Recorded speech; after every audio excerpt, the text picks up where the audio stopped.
Salut à toutes et à tous. Aujourd'hui, je vous parle de canicule. Certains d'entre vous ont peut-être en mémoire l'épisode de l'été 2003. 2 semaines de chaleur intense auxquelles nous n'étions pas du tout préparés. Cet épisode a fait près de 15 000 victimes. Depuis, heureusement, on gère mieux ce type d'événement. Le premier plan canicule a été mis en place en 2004. Et il n'y a jamais eu de nouveau drame de cette ampleur. Mais nous devons rester vigilants, d'autant que le dérèglement climatique ne va pas arranger les choses. On vous explique tout dans cette vidéo. Il faut 2 éléments pour pouvoir parler de canicule. De forte chaleur, bien sûr, mais il faut aussi que ça dure. La vague de chaleur doit persister au moins 3 jours et 3 nuits. Si l'épisode est plus court ou si les nuits restent fraîches, on parle alors d'un pic de chaleur. Mais à partir de quelle température peut-on parler de canicule? C'est là que les choses se compliquent un peu. On en reparlera, mais ce sont avant tout les effets de la chaleur sur la santé des populations qui déclenchent ou non un état de vigilance. En tout cas, je ne vous apprends rien partant de canicule, il fait très chaud. Le 28 juin 2019, par exemple, le thermomètre a atteint la température record de 46 degrés à Verargues, une commune de l'Hérault. Comment en arrive-t-on à des températures pareilles? Pour comprendre, on va prendre de la hauteur, car ça se passe dans l'atmosphère. D'abord, un petit point météo. Le temps qu'il fait dépend beaucoup de la pression atmosphérique, c'est-à-dire le poids de l'air au-dessus de nos têtes. Quand elle est basse, le temps est plutôt agité, le vent souffle et il a tendance à pleuvoir. Quand elle est haute, au contraire, le temps est plus calme avec peu de vent et de nuages. En été, l'anticyclone des Açores, une zone de haute pression atmosphérique, se positionne au niveau de l'Europe de l'Ouest et repousse les intempéries plus au nord. Résultat, il fait souvent beau. Un grand soleil, pas un nuage en vue, ça donne vraiment envie de sortir. Sur cette carte, on voit bien la limite entre les zones de haute et de basse pression. La ligne blanche qui sépare les deux, c'est le jet stream, un courant d'air rapide qui circule d'ouest en est tout autour de la Terre à une dizaine de kilomètres d'altitude.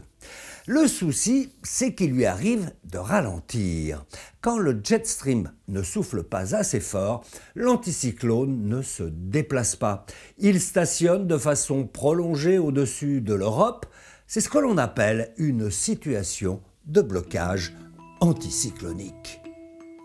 L'air chaud en provenance d'Espagne ou d'Afrique s'engouffre dans la zone de haute pression et forme un dôme de chaleur qui fait grimper les températures. À l'intérieur de ce dôme, comme un couvercle, la pression pousse l'air chaud vers le bas et le comprime, ce qui le rend d'autant plus chaud. On a donc de hautes températures, pas de vent ni de précipitations et aucun nuage pour protéger le sol des rayons du soleil. Tous les ingrédients sont réunis pour provoquer une chaleur durable, c'est la canicule. Et plus les sols sont surchauffés, moins ils permettent le rafraîchissement nocturne. Alors maintenant, pourquoi est-ce si dangereux d'avoir chaud ?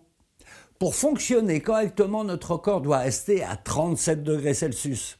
Et pour faire ça, il dispose de tout un arsenal de techniques de thermorégulation, c'est-à-dire de régulation de la température. Quand il fait chaud, les vaisseaux sanguins à la surface de notre peau se dilatent pour évacuer la chaleur. On respire plus fréquemment et surtout, on transpire. Ces mécanismes demandent beaucoup d'énergie à notre organisme. Un des premiers effets de la chaleur, c'est donc la fatigue. Elle est d'autant plus grande quand on dort mal la nuit, ce qui est souvent le cas lorsqu'il fait trop chaud. C'est d'ailleurs pour cela que les températures nocturnes élevées sont un critère essentiel pour définir la canicule. Et quand on est fatigué, on est moins vigilant et on peut plus facilement se mettre en danger.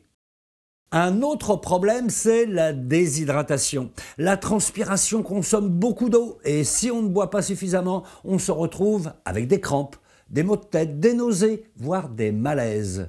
Mais le plus dangereux partant de canicule, c'est le coup de chaleur. Quand le corps n'arrive plus à réguler sa température, il surchauffe et les organes dysfonctionnent. S'il dépasse les 39, 40 degrés Celsius, il peut même y avoir un risque vital. Précisons aussi qu'un coup de chaleur survient plus facilement dans certains contextes. Une forte humidité, par exemple, limite l'évaporation de la transpiration, ce qui empêche le corps de se refroidir. Bien sûr, nous ne sommes pas tous égaux face à la canicule. Les personnes les plus vulnérables sont les femmes enceintes, les jeunes enfants et les personnes âgées. Et oui, en vieillissant, on a moins soif, on perçoit moins la chaleur et on transpire moins. Certaines maladies et certains médicaments accentuent aussi les effets de la chaleur. Et les températures élevées sont aussi susceptibles d'aggraver les troubles cardiaques. Les personnes vulnérables doivent donc se montrer particulièrement vigilantes en période de canicule.